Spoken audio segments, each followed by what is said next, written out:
Can you guys look? Can you see it? Can you see that object? Look in the lens. Can you see the object in the lens? Yeah. Okay. Believe it or not, what you're looking at, and I could actually have it. Just 1 second. Why? Oh, wait.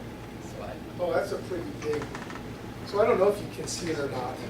Do you see an incredibly small image? Yeah. Okay. So yeah, you're seeing a real image.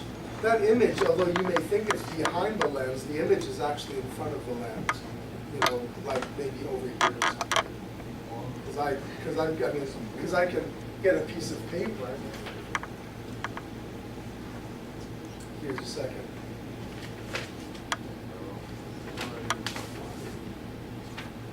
Why am I not? Oh, here it is. Okay. Can you see that image that's shining on the paper? Yeah. Okay, that's what you guys are seeing. So I don't know if you think it's behind the looking glass or not, but actually it's in front. The image is actually right here. It's a real image that you're seeing. But I want you to always see that wherever the object is, the lens is between the object and the observer. That's the way lenses work. Okay. What's that? Okay. All right. So now it is time to see here. Just 1 second. Okay, look at number 11. A convex lens is a, what kind of lens? Yeah, and a concave lens is a? Good, write that down. Okay. Here's my next question to you. How many foci does a lens have? Because look at this. I have parallel lines. They came together and they converged on that focal point. Well, what if my parallel lines came from the opposite direction? What if my parallel lines came from this direction? Now where would they converge? Over here, right? So how many foci does a lens have? 2. Always 2, because your object can be on either side of the lens, which means your image is on either side of the lens.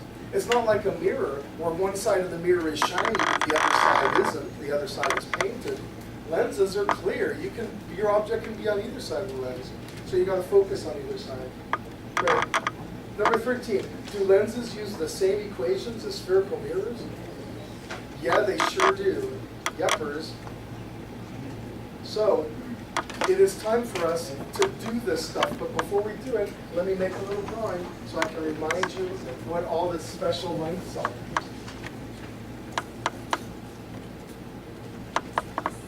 Here.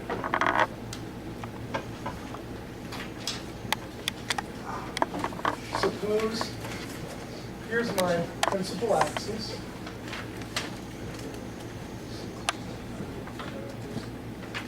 Here's my lens. Here's my 2 foci. Okay? And here's an object. Okay? And let's say, with the object there, let's say I get an image right there. This is the image. This is the object.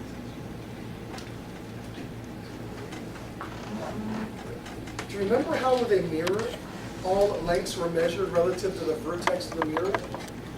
With a lens, all lengths are measured relative to the center line of the lens.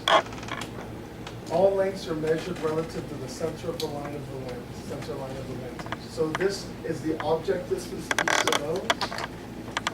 This is the image distance, p sub I.